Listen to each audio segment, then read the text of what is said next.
So here we are with the Sun 401. Mr Chippie is out at Sleaford and he's going to give me a call on his way back. And we're going to do a test. He's going to start at the 6.5 mile point and he will get closer. So we're doing it the opposite way round to usual. He said to me earlier when I just did a test with him that the transmitted audio on this was pretty lousy, and I'll put the camera on our base station at the end of this so that you can all judge for yourself. Tango 21 Mr Chippie, do you read over?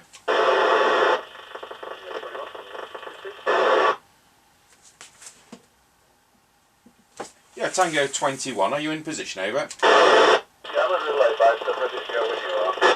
Yeah, I'm absolutely ready to go. Now, you reported earlier that the transmitted audio on this radio was a bit ropey, over. Yeah, it definitely is. Okay, well, we'll put the video camera on the base station at the end of this so people can judge for themselves. So, yeah, that's loud and clear at this end. It's a very sensitive set on the test rig, and the way I'm receiving you is excellent. So, I'll look forward to you at the next calling point, over.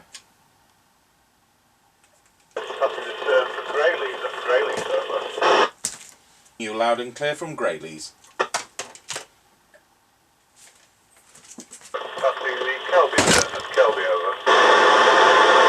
Sorry about that. I tripped over the camcorder's leg when I was when I went to go and plug the studio light in, over.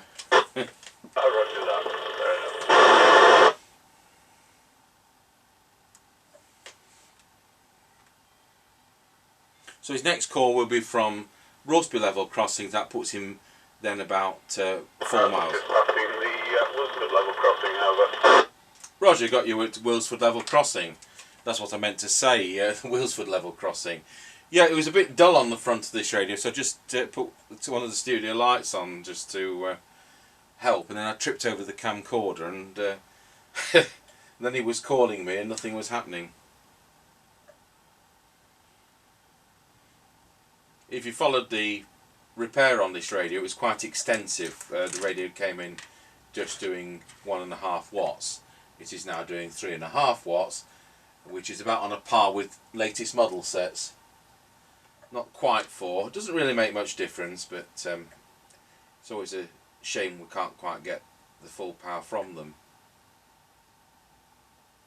21 from Mr Chippie, straight around Scratchy Corner at Wilsford, over. Yeah, Roger, got you at Scratchy Corner at Wilsford.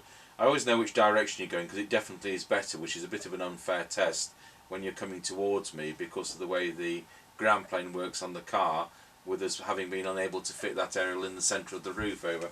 Yeah, roger that. And of course I'm not sure with the next car whether we'll be able to do that either.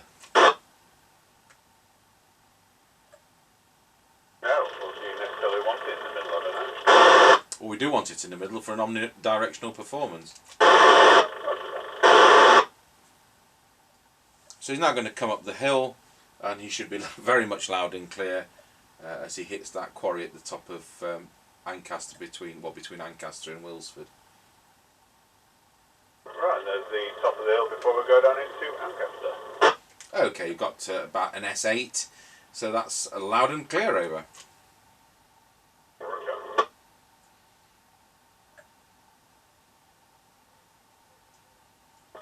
Now at Ancaster crossroads even. You're getting tongue-tied. It's the excitement of listening to a Sun 401. Yeah, Ancaster crossroads, I'll say again. The audio quality seems better now there's more signal, to be honest. Okay, Roger. Well, I'll say we'll put the camcorder in front of the base station and then the viewers can listen, and then so can I when I edit it.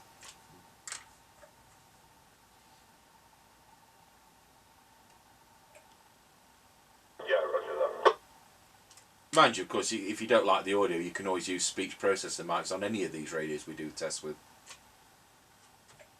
Yep, okay.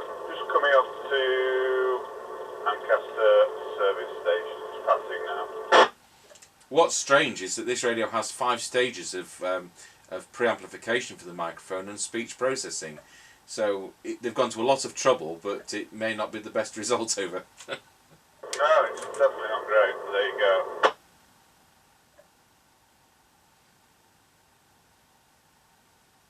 Right, I'm back on the lane now. Okay, Roger, if you'd like to come in and we'll do some swapping over. Roger that.